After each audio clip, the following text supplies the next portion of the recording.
Hey guys, it's Smango here on Full Tech FTP, the technology and retro gaming YouTube channel. Be sure to check out fulltechpodcast.com. Anyways, today we are going to talk about the PlayStation 5 controller and the Xbox Series controller and which one I prefer for PC gaming.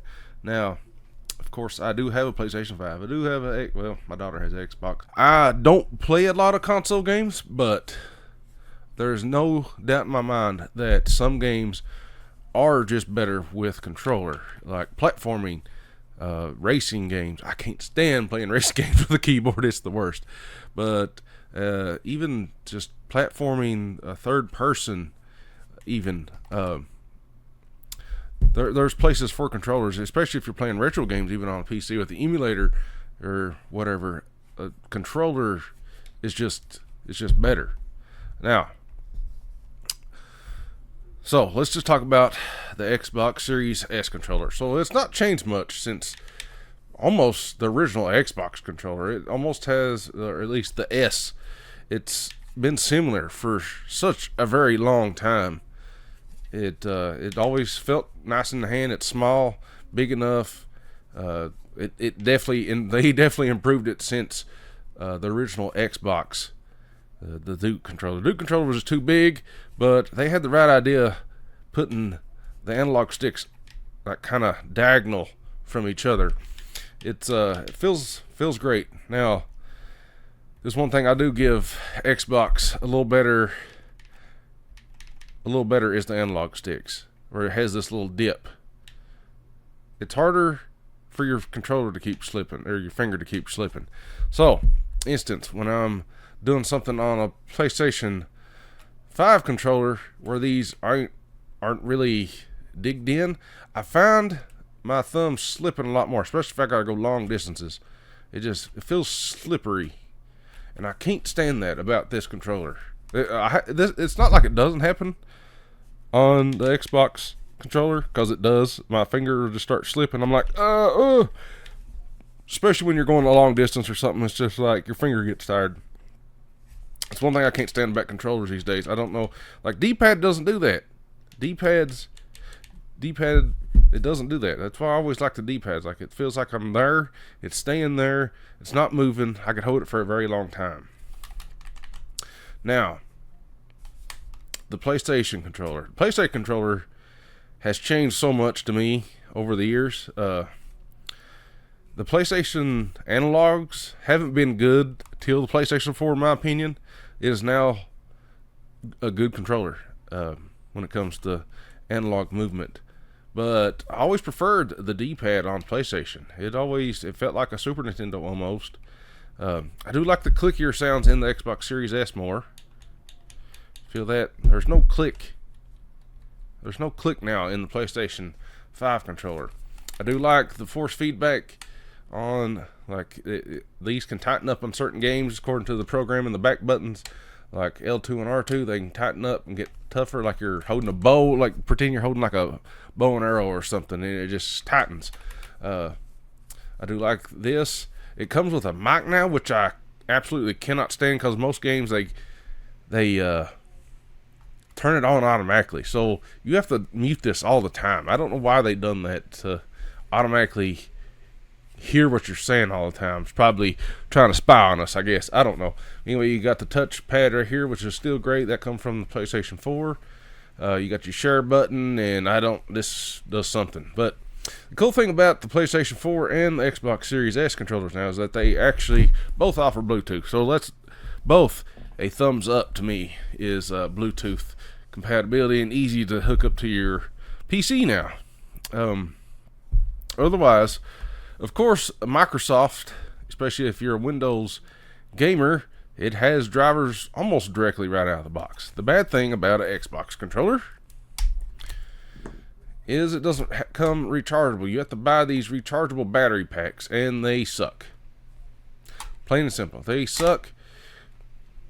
They don't last long. I absolutely hate the rechargeable batteries that people like. They're mostly third party.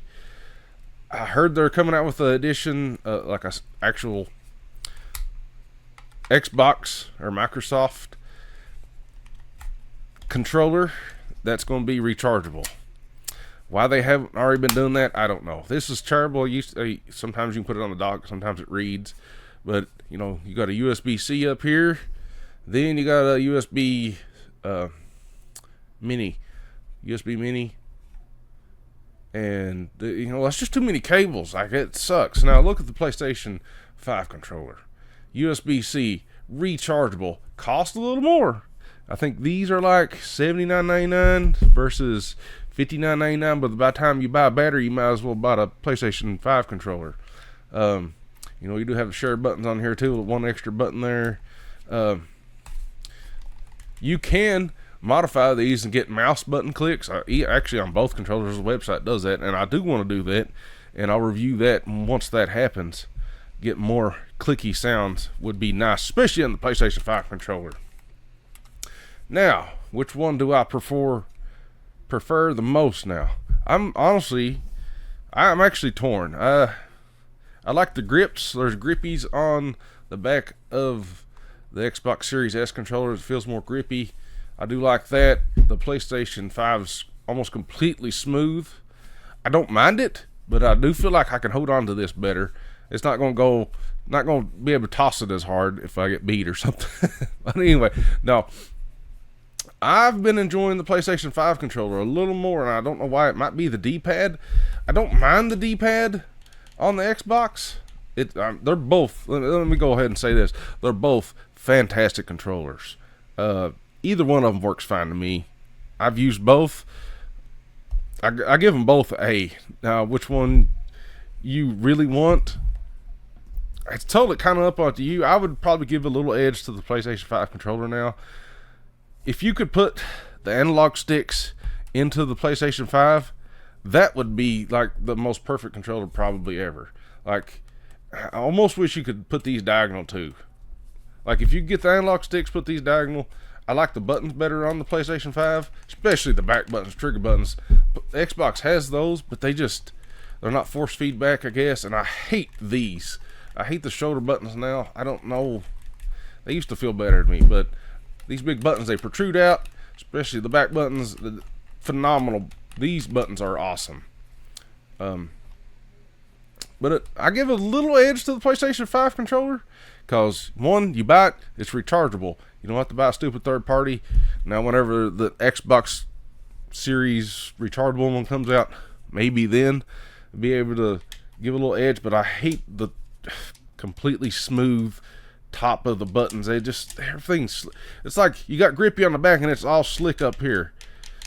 I don't know, but either controller's fine. I've not had a problem at either one. Even the PlayStation now, if you're running Windows 10 or 11, it hooks up almost automatically. And the Xbox, of course, really does. It works probably the best with drivers.